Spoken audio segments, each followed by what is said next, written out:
Hey guys, Patriarchy here. Man, fucking film critics, man. I swear to God. Listen, I don't have any issue with film criticism. I really don't. I like reading reviews. I actually love critics like A.O. Scott or Michael Phillips. I was a big fan of Roger Ebert, Pauline Kael, Gene Siskel, obviously. Lots of great film criticism out there. Lots of great books about film criticism. And I think criticism's important. I really do. I do think it's a necessary thing. It's just in today's world, there's so many critics because of the internet, including myself. Everyone's a critic now. That saying never had as much meaning as it does today because you have the outlets now to be a critic. You can go on your social media account or make a YouTube video and be critical.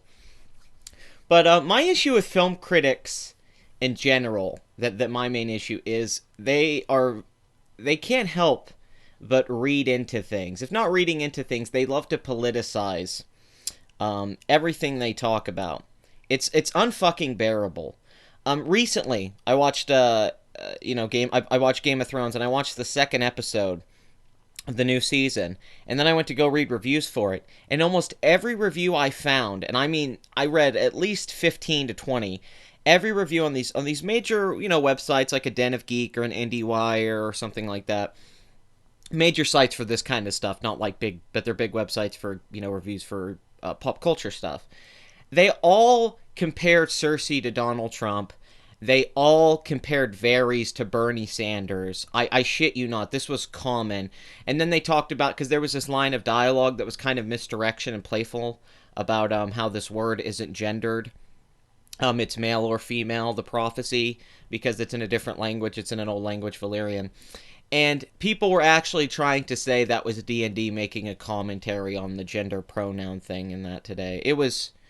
And even if D&D were, like, let's say that the guys who are writing Game of Thrones, they put all that stuff in there to be a commentary or a reflection of what's going on right now in the election. Like, Cersei's pushing xenophobia and lying about Daenerys the same way Donald Trump was pushing xenophobia and lying about Hillary Clinton, right?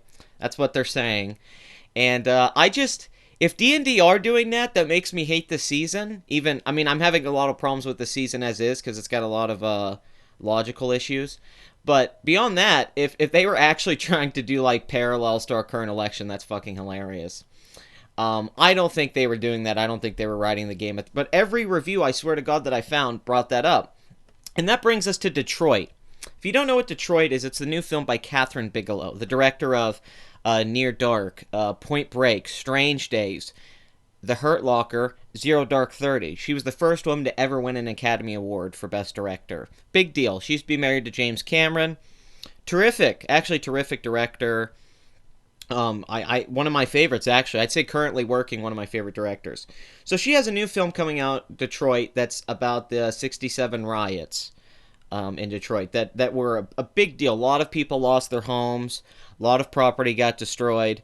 A lot of shit happened. It was pretty crazy. I recommend going to read about it because for me even to address it or talk about it, it's not fair. I'm not the person. Go read about it a little bit. But if you don't know, it's basically a race riot, a riot that got way out of hand, and things got a little crazy. I think there was another riot in Detroit in the 40s, but this was very significant for the city.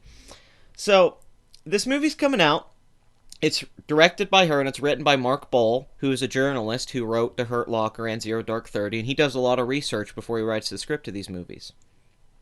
So the new film has John Boyega, Anthony Mackie, John Krasinski's in this, Will Poulter, who I actually think was cast as Pennywise at one point in the It reboot before they went with the new actor. So here's, it's got a good cast. I love the director and writer, and it's a really cool idea to make like a docudrama film centered on that time and to go into it. And I hear it's actually kind of like a horror film. I've actually heard that it's kind of like a home invasion horror film, and that it's very scary, especially in the middle section of the film. That's pretty cool. Here's my issue, though. Holy shit, every critic is using this to push the bullshit narrative of overt police brutality against blacks today and racism. I mean, that's all it is. Even the Rotten Tomatoes consensus mentions this. It says Detroit delivers a gut-wrenching and essential dramatization of a tragic chapter of America's past that draws distressing parallels to the present, right? And the whole thing is here, they're going back to something in the 60s where there was a lot more racism and the civil rights movement was going on. And they're taking a riot that was this big deal in Detroit where a lot of people got hurt. Black people got hurt, white people got hurt, innocent people. A lot of people died, countless injuries. And they're taking that and they're trying to connect that to today with Black Lives Matter, police brutality, the shootings of Michael Brown and Eric Gardner. And as much as we try to explain that not every one of those shootings was racism or police brutality, Michael Brown's the big one. You cannot convince somebody that is caught up in the bullshit that wasn't justified. You have to tell them, it's like, listen, he had every reason to shoot that guy. That guy was running at him, a big guy, like a 6'4" guy, was running at this cop and he took him down. It would happen with almost anyone. But Obama comes on TV, says it's racism, says, my kid could look like Trayvon. And even Luke Cage, the recent show from Marvel, has Luke Cage legitimately wearing like the hoodie that Trayvon wore, and it has him getting shot and like bullets are bouncing off of him. He's a black man with bulletproof skin.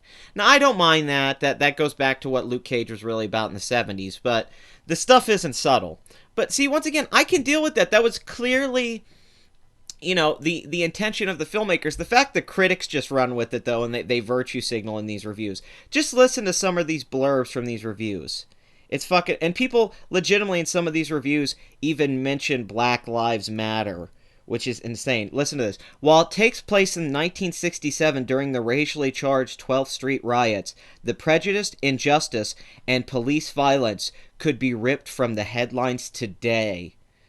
I like that it could be ripped from the headlines today. There's been nothing comparable to this 67 riot in recent times. I guess you could say when Black Lives Matter went crazy in fucking Ferguson and started burning shit down and rioting and all that, but that's really not comparable. That's ignoring a lot of historical context and what happened here. This is a very dense story that has a lot of factors involved in it that you can't just... That's the problem with the police brutality thing, is they'll take one story and they'll connect them all together, and they'll ignore all police brutality that's white people get or Hispanic people. It's only a national news story when it's a black person, and then it's always a news story if the cop got off. And fuck the evidence, fuck what they looked at. And a lot of cops do get punished for police brutality. I try to point this out to people a lot. A lot of the times, if the evidence shows the cop fucked up, the cop will get fired or in trouble. A lot of those times that people get mad that the cop didn't go to jail is because the cop really didn't have a reason to get in trouble for what he did. He was justified. If you're having an interaction with the police and you're resisting arrest, and you make the cop feel in danger for his life, and that you might have a gun or a weapon, or you're going to resist arrest violently, you are sacrificing your life at that moment. I don't get why a lot of people don't understand this.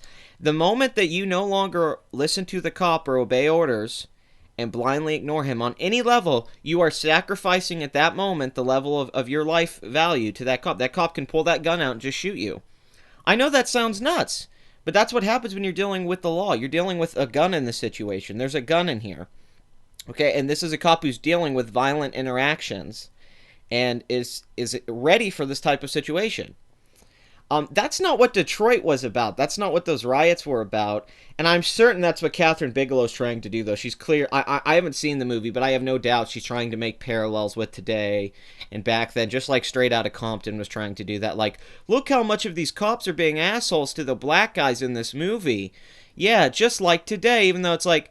Well, actually, we found out that NWA actually started the riot and set up a lot of that shit that's in the movie. Also, the movie ignored that Dr. Dre used to hit women and that they were pretty misogynist and homophobic in their lyrics. The movie basically made it like they were all saints and they were just fighting against the evil white police. And I'm saying this as a huge fan of Straight Outta Compton. I love that movie. But it's ridiculous revisionist history. I mean, it's just spinning it, making it like Ice Cube's this master lyrical genius that just comes up with lyrics in 5 seconds. Dr. Dre's like the most noble, wonderful guy in the world, which is just not true of Dr. Dre's past. And it's hilarious. They keep doing this with the movies. If they could find any way to make black people look like victims in the movie, or getting attacked by the white evil cops, and then if a critic can look at that and be like, wow, see, that's what we're dealing with today. Especially this movie being based in the 60s. That's hilarious. Listen to this. Even though it's based on an episode that occurred half a century, it feels like Bigelow's timeliest movie yet. So she made a film about she made a film about the war that was going on. And she made a film about Osama bin Laden getting killed, which are all very current events, but this film's more timely because it's dealing with police brutality and racism and black people. That's the thing. You can't even tell a historical story anymore about the past without them making so many parallels to the present. And they love it. They fucking love it. But even people who don't like this movie make a deal out of it. Listen to this. Detroit was directed, written, produced, shot, and edited by white creatives who do not understand the weight of the images they hone on with unflinching gaze. What the fuck does that? Detroit was... That's on RogerEbert.com. That wasn't Roger Ebert who wrote that, obviously. He's passed away.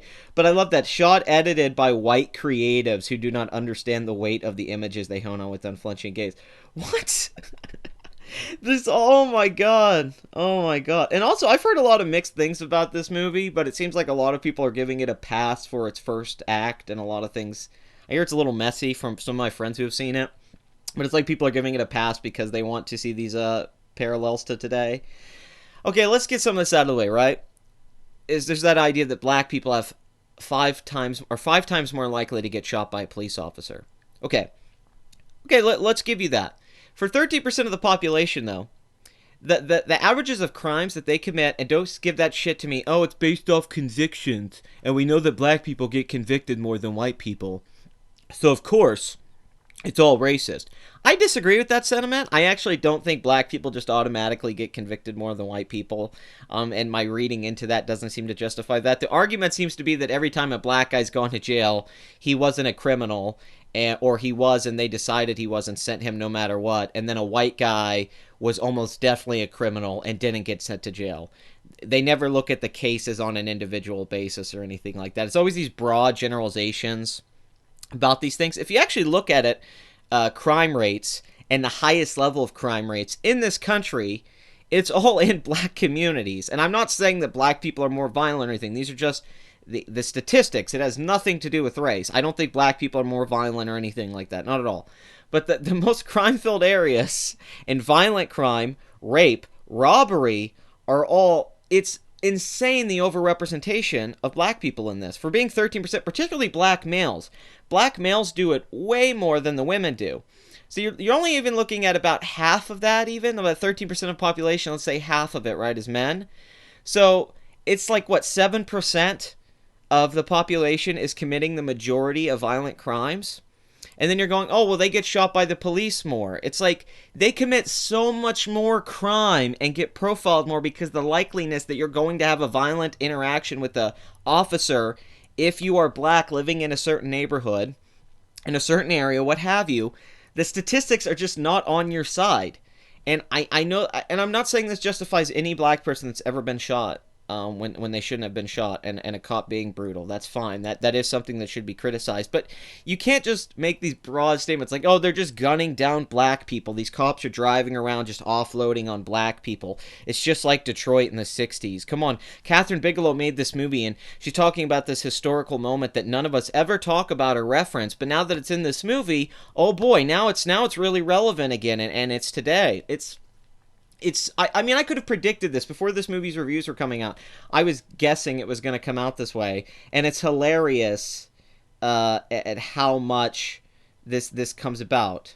I mean, it's fucking ridiculous that they're all trying to tell you, like, as a white person, you need to go see this movie and feel white guilt so that you can understand what Black Lives Matter and the black man and woman is dealing with today.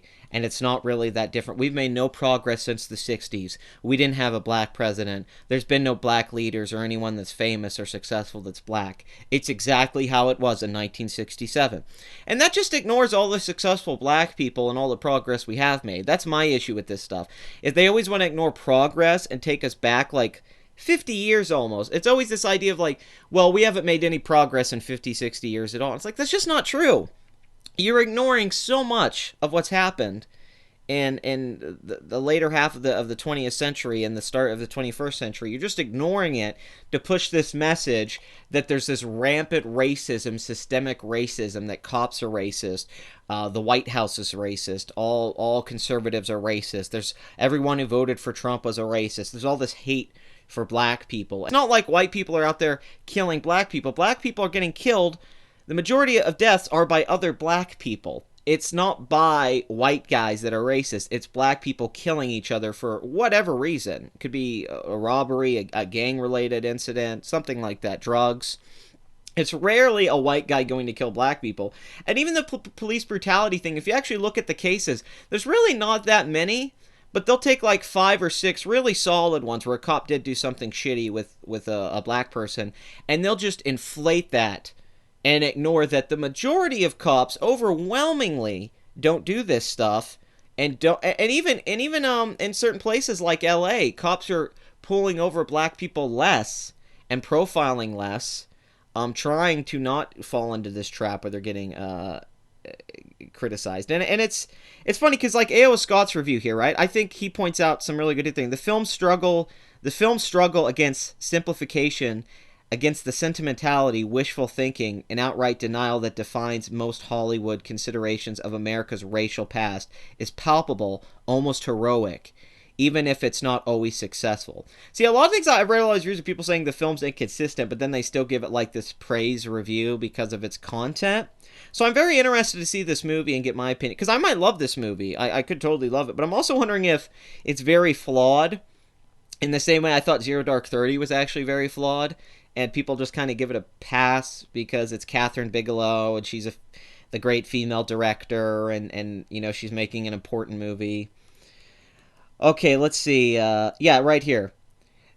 Peter Travers, Rolling Stone. Detroit, director Bigelow and screenwriter Bull take the Detroit race riots of a half a century ago and create a hardcore masterpiece that digs into our violent past to hold up a dark mirror to the systemic racism that still rages in the here and now. See, shit like that. Peter Travers just says that without any thinking. That's in a major publication, Rolling Stone. He just says that like that's a fact. That digs into our dark mirror to the systemic racism that still rages in the here and now. What are you talking about? This systemic racism that rages in the here. That's just not true. This is a film being made with a shitload of black actors, right?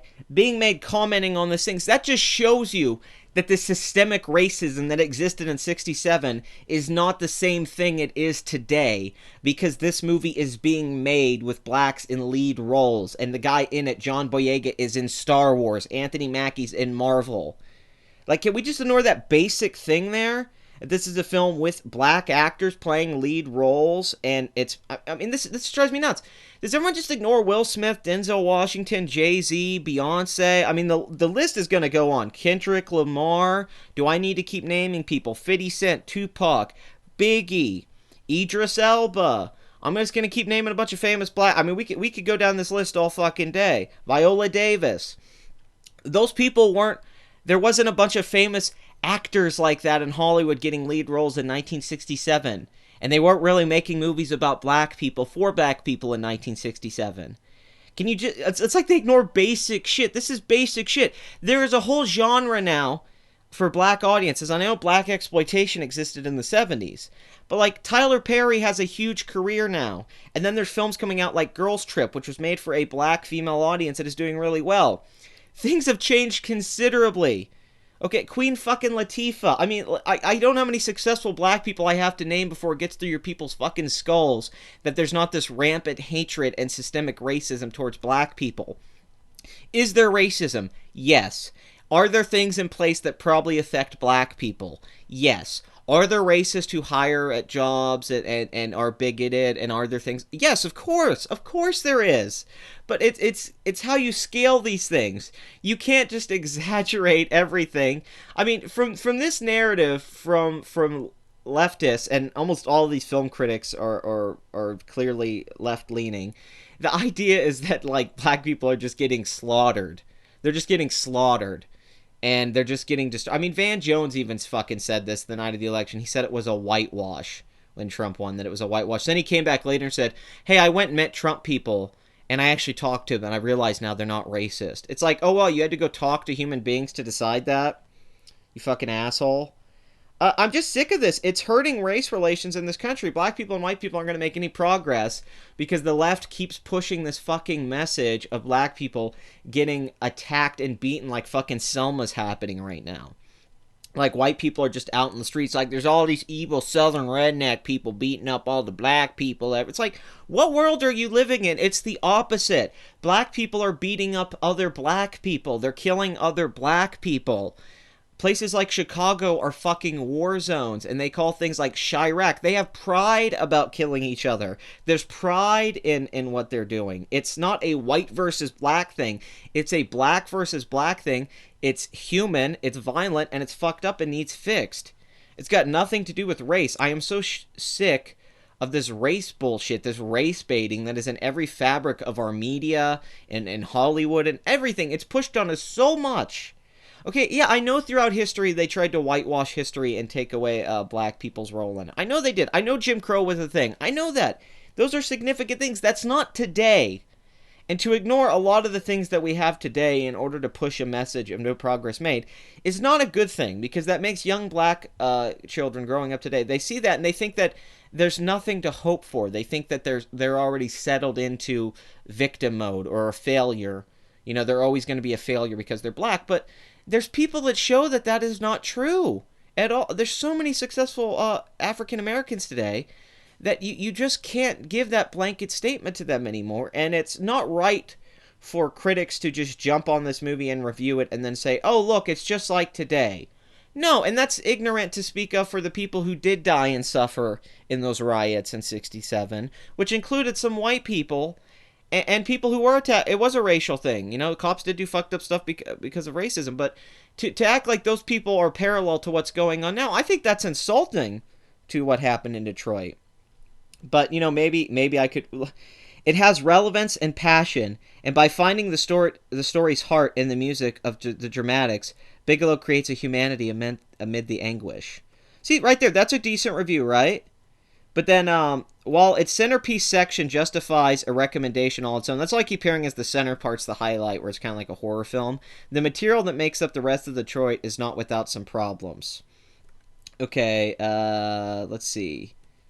Here goes. This one's my favorite. Anyone that doesn't understand the Black Lives Matter movement will be well advised to take in Catherine Bigelow's terrifyingly immersive account of the Detroit riots. Poulter chills the blood as the face of American racism with the power of a bat. So I love that. Anyone who doesn't understand the Black Lives Matter movement. So how much... This was written by a white woman who wrote this review, Laura Clifford. How much do you think she knows about Black Lives Matter besides what the media reports in a surface level understanding? Do you think she actually knows about Shaun King or the people involved with Black Lives Matter, the protest, what they're actually pushing, the stuff that we cover on YouTube channels where we actually explain? And I know you're like, oh, you're a YouTube journalist, but, you know, I've done a lot of research in Black Lives Matter. I've talked a lot about stuff, and I do bring up statistics and things that are facts because that is important. The context is very important in these things, because when you're trying to basically push a race war, which is what the media and the mainstream left and the regressives are trying to push, is a race war. They want black people to think that the white man is out to get them still. It's really fucked up in my eyes. It's really... To me, it's this constant need for the left to handhold and pander to black people, even this movie being made by a white liberal director in Hollywood.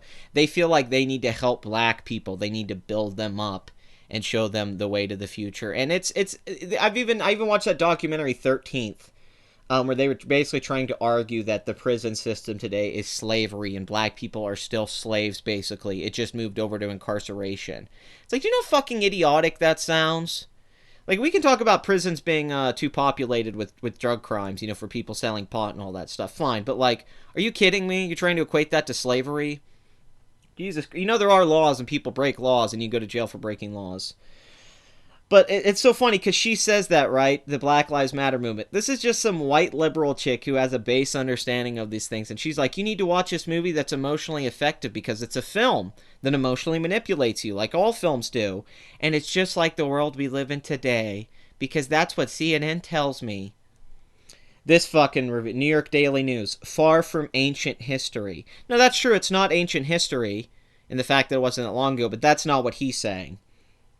It hurts because it needs to.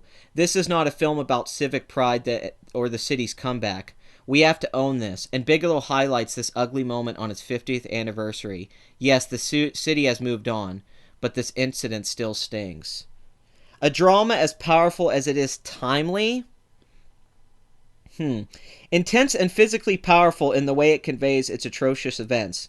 The film nonetheless remains short on complexity, as if it were enough simply to provoke and outrage the audience. It's a grim tale with no catharsis. That's the thing, it sounds like this film was simply made to make black people and leftists who support Black Lives Matter and fall into this police brutality. It just seems like it was made to enrage them, like, oh my god, I'm seeing this white racist kid in this movie called Detroit, oh my god, I can't wait to fucking... Oh, like, this is just, like, masturbation material for people who love the race-baiting narratives. Let's see. Yeah, this one's my favorite. Ingenious storytelling by Bigelow, by forcing the audience to ask, well, why didn't they just do this? It forces the viewer to recognize their own prejudice and the questions that get asked every time police brutality comes up in the news. Now, is he saying that in the sense that it's making black people and white people question it both ways? And the left questioning the narrative as much? Or is he simply just saying that it's the questions white people have to come to when they see police brutality? I'm assuming he means white people specifically, because that seems to be the idea here. And I'm really sick of this. This whole film is just a big fuck you white guilt thing. And like I said, I haven't seen it, so maybe I will see it and I'll be a big fan of it. But I definitely do hate that whole idea that it's like, hey, guess what, everyone? It's all this racism going on everywhere. It's like there's not rampant racism going on in 2017 America as much as you want there to be. I know you want there to be this rampant, outrageous racism. It's just not there. It's just not. The data doesn't support it. It's not. It's really doesn't show up statistically. It doesn't show up when it comes to sports, when it comes to media, when it comes to film, when it comes to music. It just doesn't. It doesn't really pan out. It doesn't even pan out in politics. I know people say having a black president, that's not an argument to destroy what they're saying, but it's like, it kind of is. You just hate that it's a great argument.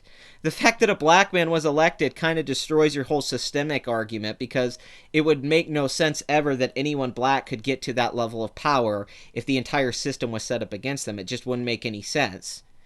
So that does put some chinks in your armor. I know you don't like hearing that stuff, but it's almost like throwing a truth bomb at some people. Are like, oh, god damn it.